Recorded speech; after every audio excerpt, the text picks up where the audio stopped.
The beeping of machines was slow and steady, too calm for the chaos I remembered before everything went dark. I came to in a hospital room, the lights above too bright and the corners of the room too quiet. My throat was dry and my body felt like it had been stitched back together with glass. I didn't know how I got there. Not at first. But the moment I turned my head slightly and saw the blood-spotted IV tape, it hit me. Car crash, rain, headlights, screams. And then nothing. Until now. Please subscribe to our channel and tell us in comments from where are you watching this video. I wanted to speak, to call for someone, but all I could do was breathe. It was then that I heard voices outside the curtain, soft at first, but then one line pierced the fog in my mind like a dagger. She doesn't have insurance. If it's that serious, let her go. It was my mother's voice. Flat, cold, like she was asking for a refund on shoes that didn't fit. Another voice, my father's. We told her not to drive in this weather. That's not our debt. We already paid for her college once and she dropped out. The doctor hesitated. But she's awake, he said, and stable. With care, she can recover. But she'll need surgery to stabilize the bleeding. There was a pause, then my mother again. We're not authorizing it. She's not a child anymore, and we're not bankrupting ourselves for her mistakes. I couldn't move. I couldn't even cry. My eyes were open, but I was paralyzed by something worse than injury truth. They were ready to let me die, not because there was no hope, but because I was expensive, disposable. My own parents were standing feet away from me, debating my worth like I was an old car in a junkyard. She didn't even graduate, my dad said. What future does she have anyway? We have Lily to think about. Her grad school isn't going to pay for itself. Lily, of course. My younger sister, the golden child, the 4.0 angel with the diamond-studded future. She got scholarships, private tutors, and praise. I got thrift store backpacks and silent glares when I came home with bruises from working double shifts. And now I was about to get a DNR behind my back because she deserved the future I apparently didn't. I'll write a note, my mother said. If she dies, that's on God. We don't owe her anything. The curtain moved slightly, but no one came in. I closed my eyes again. Because I knew something they didn't. They thought I couldn't hear them. But I did. Every word. And they had no idea what they just woke up. The surgery happened not because of them, but because of a resident nurse who recognized me from the cafe I used to work at. She pleaded with the on-call team to delay any final orders. She told them I had no one else and that I was conscious, that I might recover if stabilized. And somehow, someone listened. I spent 5 days in intensive care. Not one visitor, not a card, not even a text. I stared at the same ceiling tiles each night and memorized every flicker in the fluorescent light. By day 6, I was moved to a shared room. My vitals were stronger. I could whisper words again. That's when a volunteer wheeled in a small bag my belongings. Cracked phone, torn jacket, and a folded piece of paper. It wasn't a note from my parents. It was a bill. Not from the hospital, but from my mother. Medical emergency cost breakdown, not our responsibility. It was itemized. Gas money they'd spent driving to the hospital and back. Lost wages for taking the day off. Emotional toll, priceless. It ended with, "We'll forgive this once, but you're not our problem anymore." I sat there shaking, the paper cutting into my palm. Forgive? They were ready to kill me and forgive me for surviving? No, not this time. I didn't cry. I didn't scream. I just stared at that list and started writing one of my own. Because if I was no longer their problem, then they were about to become mine. And I would make sure they never forgot the cost of trying to bury me alive. The first thing I did when I could walk again was stand in front of the hospital mirror and look at the scar that curved beneath my collarbone. It was jagged, purple, raw. But it wasn't ugly. It was proof that I survived something my own parents hoped I wouldn't. I spent 2 more weeks in the hospital, relearning how to move without my ribs screaming and my right hand shaking. The nurse who saved me, Angela, checked in every morning before her shift ended. She never asked about my family, but one day she left a note on my tray. "You didn't deserve that. Heal for yourself." I folded it and kept it in my wallet. When I was finally discharged, I didn't go home. I couldn't afford rent anymore, not after missing weeks of work, and I sure as hell wasn't calling my parents. Instead, I used the hospital Wi-Fi to apply for a community rehabilitation program.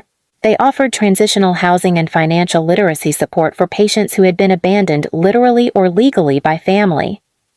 When they asked what had happened, I simply said, "They told the doctor to let me die." No one needed more than that. I got a tiny studio above a mechanic shop. The walls were cracked and the heater barely worked, but it was mine. I slept on a donated mattress with a heating pad wrapped around my stomach and made soup from dollar store cans. And I worked. I picked up gigs, food delivery, online surveys, part-time scheduling at the gas station 3 blocks away. I also started learning something new. Billing systems. Medical debt, collections, how invoices were structured, what you could legally charge for, what services could be itemized, what costs could be disputed. I watched hours of legal TikToks and deep dived into hospital admin forums. Why? Because my mother sent me a bill, and I wanted to return the favor, but not with pettiness, with precision. By month 4, I was stable, still sore, still cautious with every step, but strong enough to face the reality I'd been planning for since the moment I opened my eyes in that hospital bed. I dug out an old folder I'd kept from my teens, tucked between faded report cards and job applications. Inside was something my mother forgot she signed when I was 17. A co-signer agreement for a financial education seminar loan she once made me take to learn budgeting. She used my name, took out the loan, and told me I'd thank her one day. She never paid it back. But I had the signature, her ID, a photocopy of the form. And now? I had something else. An LLC, registered under my name for a small freelance medical consulting service. It was barely off the ground, but it gave me legal grounds to create an invoice. So I drafted one. Client, Elaine T. Mother. Date of service, emergency emotional physical trauma. Scope, lifelong emotional neglect, attempted medical abandonment, defamation to hospital staff, itemized betrayal. Subtotal, $0, forgiveness is free. Penalty, $38,642 trauma recovery cost. Then I mailed it. Certified, signature required. But I didn't stop there. I posted it redacted on my professional site under a blog titled, "What Betrayal Actually Costs." The article went viral in niche circles. Not because of who she was, but because of how many people related. The comments were full of people sharing their own horror stories of being left behind, billed for love, told they were too expensive to keep alive. And while she didn't respond publicly, I knew the moment she saw it. "Because Lily messaged me. Mom is freaking out. She says you're trying to destroy her. She said you're lying," I replied once. "Then tell her to dispute the charge. She can start by apologizing under oath." Lily didn't respond again. But 2 days later, a letter arrived. From my mother.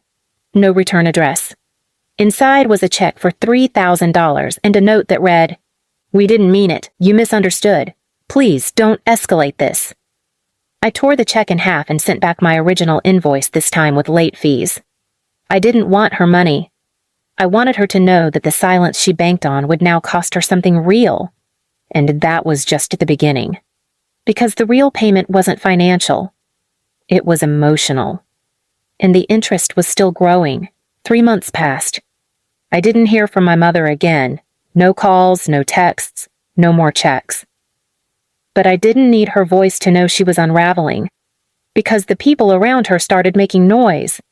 Her best friend unfollowed me after liking the blog post first. One of her Facebook mom groups imploded when someone anonymously reposted a screenshot of the fake bill she sent me, the one she'd proudly shared in a private parenting thread as a lesson in consequences. Turns out, even suburban parents have limits when it comes to billing your own daughter for surviving. And then came the real moment. The one I didn't plan. The one she walked right into. It was Lily's graduation, a big private university ceremony my mother had been bragging about for years. She'd already posted the invitations, the travel plans, the custom champagne glasses with mother of a master's graduate etched into the side. And I got one too. A printed invitation, folded in silver cardstock, addressed like nothing had ever happened. It didn't say sorry. It didn't say we miss you. It just said, Lily would love to see you. Let's not dwell on the past. That was it. Like I had just missed a movie night, not been left to die on a hospital bed. And that's when I knew exactly how this needed to end. So I RSVP'd, attending. Not for them. For the stage, for the moment, for the truth. The ceremony was held in a huge banquet hall, rented, decorated, and dripping with pride. I arrived 10 minutes late, dressed in all black, hair pulled back, no makeup. Just enough presence to make them stare, and enough silence to make them sweat. My father looked like he'd seen a ghost. My mother smiled plastic and strained. I'm glad you came, she whispered, reaching for a hug. I stepped back. Don't touch me. She looked around quickly to see who noticed. Then I took my seat, front row, reserved for family. Lily took the stage 40 minutes later, beaming in her cap and gown. I clapped just once, slow and quiet. Then came the moment of speeches. The MC invited family members to speak. A few proud parents came up stories of sacrifice, inspiration, love. And then, to my mother's shock, Lily invited me. Not her. Me. She didn't know everything, but she knew enough. Because I'd told her the truth in a single message 2 weeks earlier. Mom tried to let me die to protect your tuition. Just thought you should know what she sacrificed for you. Lily didn't reply. But now, on stage, she called my name. Before I thank anyone else, she said, scanning the room, I want to thank the person who taught me what survival actually looks like. I stood, walked calmly to the podium, and for the first time in my life, with every eye on me, I spoke as someone they couldn't ignore.